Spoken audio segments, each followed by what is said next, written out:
Bulldozer వెట్టుడు గరీబోళ్ళ ఇల్లు కులగొట్టుడు తప్ప ఒక్క మంచి పనన్నా చేసిండా దయచేసి ఆలోచన చేయండి.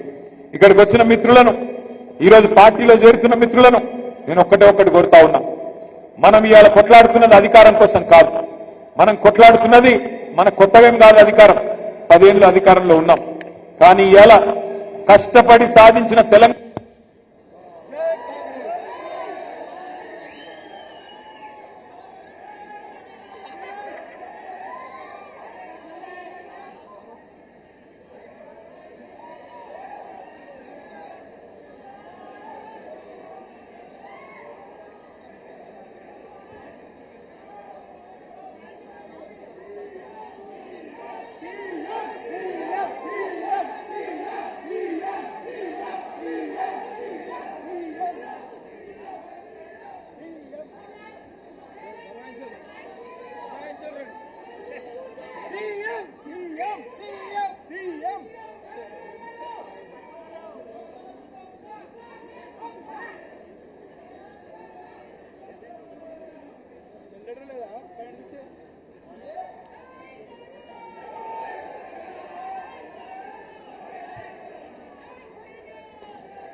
ఇట్లున్నది.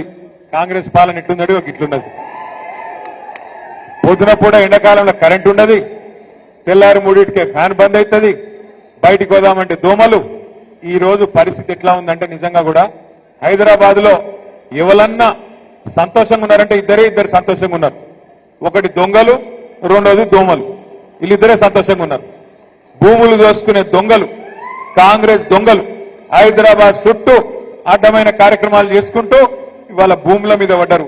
పొంగులేటి శ్రీనివాసరెడ్డి, రేవంత్ రెడ్డి వాళ్ళ అన్నదమ్ముళ్ళు మొత్తం ఒకటే ఇరుసుకపడ్డారు మేడ్సల్లా. ఇంకో దిక్కు దోమలు. హైదరాబాద్ లో మనకు హిమాయత్ నగర్ దగ్గర దోమలగూడ అని ఒక ఊరు ఉంటుంది, దోమలగూడ అని ఒక కాలనీ ఉంటుంది.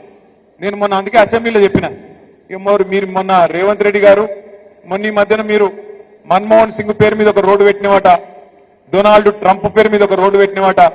అవన్నీ కాదురా భయ్, ఒక పని చేయి,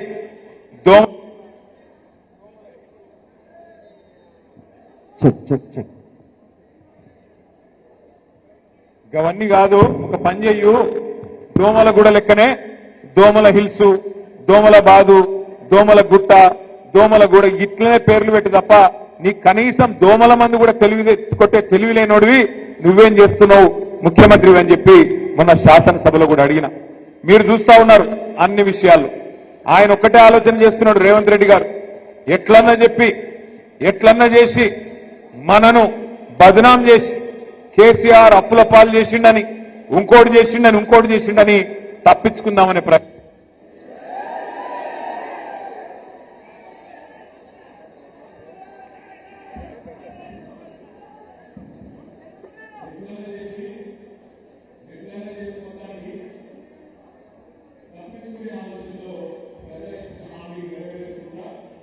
ఆలోచనలు ఉన్నారు, కానీ వదిలిపెట్టే సమస్య లేదు. వాళ్ళు ఇచ్చిన 420 హామీలు అమలయ్యేదాకా, వాళ్ళ 420 పార్టీని గద్దె దించేదాకా వదిలిపెట్టకుండా కొట్లాడదామనే మాట గట్టిగా మీ అందరికీ నేను మళ్ళొక్కసారి విజ్ఞప్తి చేస్తా ఉన్నా.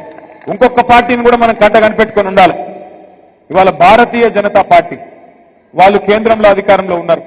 ఇప్పుడు నేను రాంగా చూసుకుంటూ వచ్చిన ఈ ఉప్పల్ ఫ్లైఓవర్, అది భూమి పుట్టినప్పుడు పుట్టింది, ఇంకా కడతనే ఉన్నారు. మనం హైదరాబాద్ లో 42 ఫ్లైఓవర్లు కట్టినాం, ఒక 4-5 ఏళ్లలో కట్టేసినాం.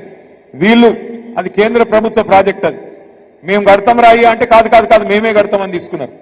అది నేషనల్ హైవే, జాతీయ రహదారి, మేమైతేనే కడతాం, మేమే సిపాయిలమని తీసుకున్నారు. ఏమైంది మరి ఈరోజు? 8 ఏళ్ళు ఏమైంది, ఇంతవరకు అతి లేదు గతి లేదు. ఉప్పల్ నుంచి నారాపల్లి వరకు కింద రోడ్లు నరకం, పైన ఫ్లైఓవర్, అది పూర్తి అయితేనే లేదు. ఈ రకంగా భారతీయ జనతా పార్టీ కూడా ప్రజల సమస్యలు కానీ